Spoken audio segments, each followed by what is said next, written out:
Like most people who sell, I've had some sales I'm pretty proud of, and a few that I'd rather forget. But let's have ourselves a pocket sized pep talk. I'll tell you a story about the one client that I was unable to close. And to this day, I still think I could have changed their rather public approach to selling. A Pocket Sized Pep Talk, the podcast that can help energize your business and your life with a quick, inspiring message. Now, here's your host, Rob Jollis. While working with Xerox, I became the go-to guy when it came to meeting with our more, let's say, eclectic clients. I was responsible for working with clients who wanted to understand the Xerox methodology of selling, and I wanted to integrate these concepts into their environments. Sometimes that meant meeting with conventional clients like Microsoft, Black & Decker, and General Electric. And other times that meant meeting with clients like hostage negotiators, polygraph examiners, and some large churches.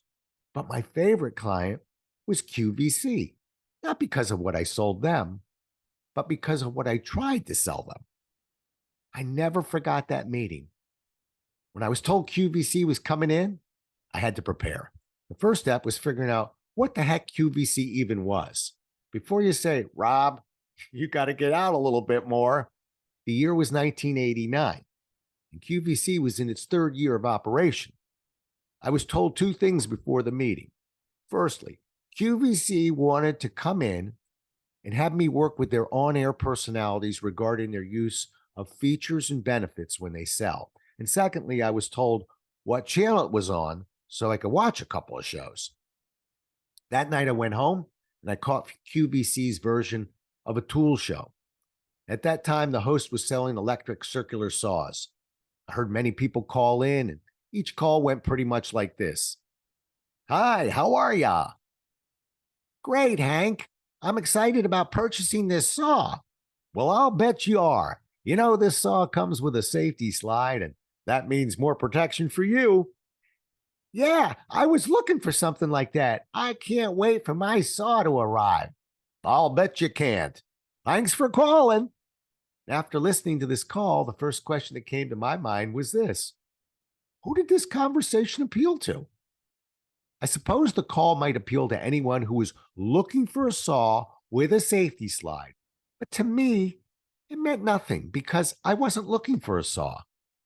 I couldn't relate to the conversation.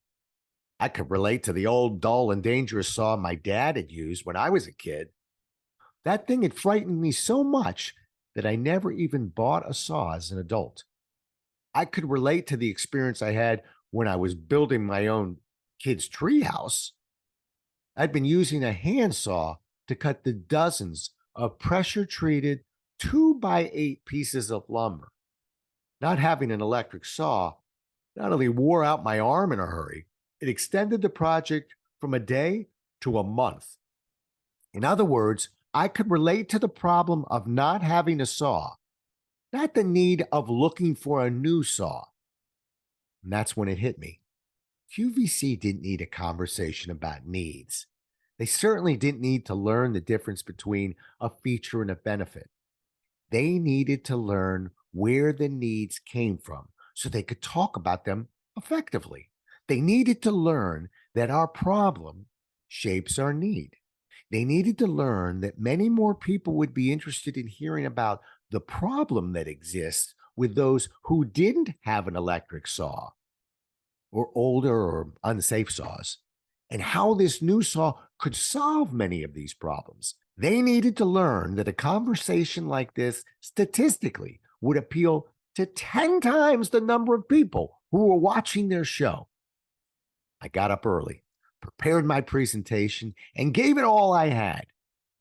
I played back the conversation I had taped from my TV to the QVC executives and then hit them with my own simulated call I had taped as well. It went like this. Hi, how are you? Great, Hank. I'm excited about purchasing this saw. Well, I'll bet you are. Hey, what kind of saw are you using now? I'm using an old saw my dad gave me. And how old is that saw? Gosh, I'm embarrassed to say, but maybe it's about 20 years old. Wow. What kind of issues do you have about using a saw that's that old? Well, quite frankly, I'm not sure how safe it is. The saw kind of bucks every now and then. Well, with this saw and its patented safety blade, you won't have to worry about that anymore. I can't wait for my saw to arrive. I'll bet you can. And thanks for calling. I showed them a conversation that would appeal to many more people who were struggling with making a change, rather than the people who already had made this decision for change and were actually looking for a new saw. When my presentation was over, I proudly turned to my client and said this: anyone can recite features and benefits. Wouldn't you rather train your on-air personalities to have conversations like this? I'd like to say I was a little ahead of my time. Perhaps I hadn't quite explained enough about the value to those watching at home. I'd like to think I was a little ahead of my time. Perhaps I hadn't quite explained enough about the value to those watching at home of my suggested on-air QVC conversation. At any rate, I was greeted with a confused look and a question that still makes me cringe. The question the QVC representative asked me was this: do you know of any other company who can teach on-air personalities how to incorporate features and benefits within their selling scenarios? Obviously, it was not the response I had expected, and I was just as stubborn as QVC that one day because I could not, in good conscience, pivot and tell them what they were looking for was going to meet their needs. We shook hands and parted, and although there's no arguing with the success of QVC to this day, I think they can do more. Thanks so much for listening. If you enjoyed today's show, please rate and recommend it on iTunes, Outcast, or wherever you get your podcasts. You can also get more information on this show and Rob at jollis.com.